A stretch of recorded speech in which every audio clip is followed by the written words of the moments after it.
Welcome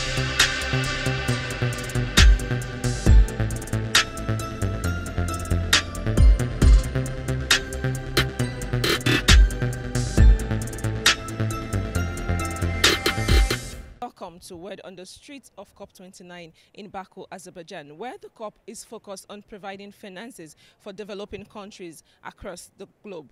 And today we are looking at finance and climate justice, and to know how this finance can be made available to developing countries. This year's COP, remember, focuses on solidarity for a green world. We will be speaking with participants to know what they think of how these finances can be made available.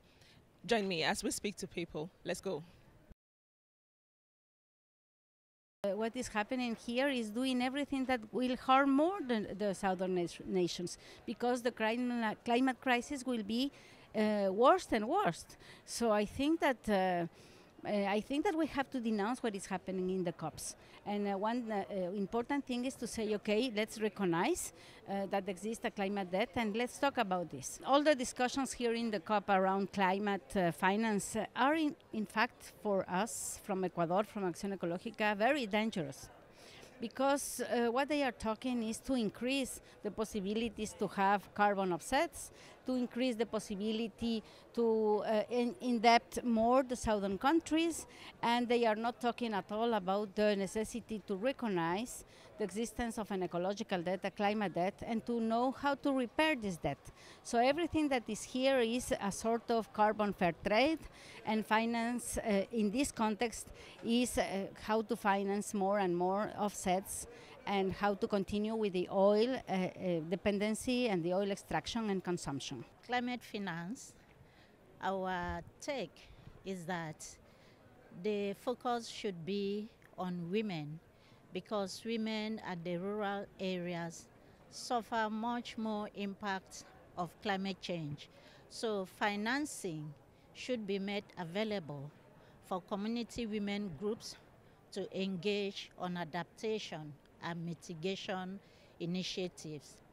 Women suffer much more because they have that primary responsibility in the family and community. They actually provide care services and also domestic services, and by doing so, they subsidize the market economy.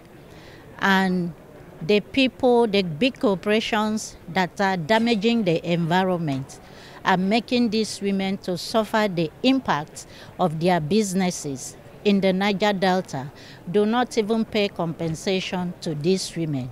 So they need to pay the climate debt so that they will be financing for adequate initiatives to mitigate climate change impact on women.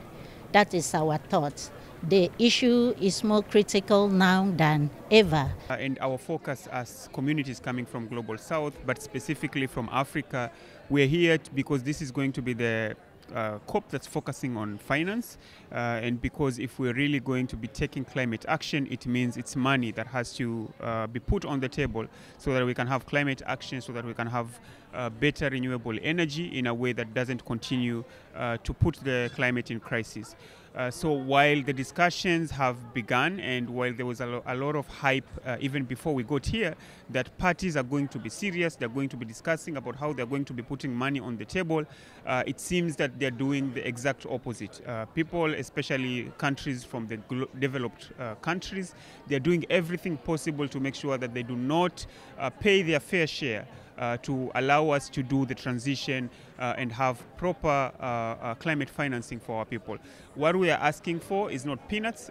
We are happy that they've declared and they want to give loss and damage around 700 million.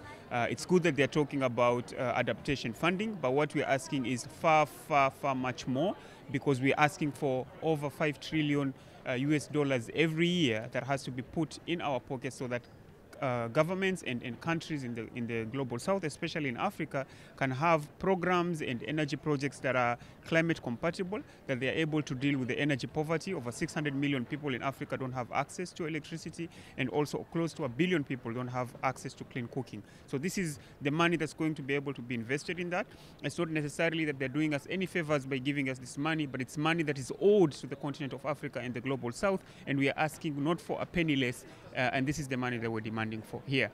As an indigenous woman, I've watched 500 years of false solutions in the territory that is occupied where I live right now. What I do know is that those things do not last. What lasts is the Mother Earth. Now is a time of choice.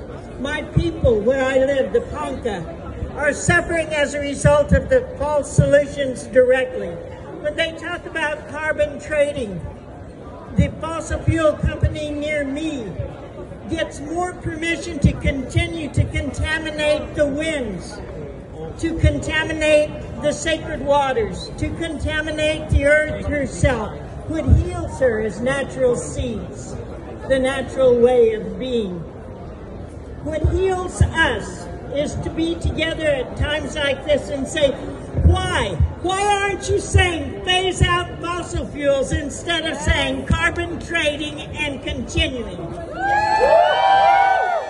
Why aren't you here to declare a climate emergency today? Yes! Why aren't you here right now to think about your own future generations that have a right to eat, to drink, to breathe? Yes! Why aren't you here to recognize that all life is sacred? Not just human life. Who's here talking about those with roots in the ground?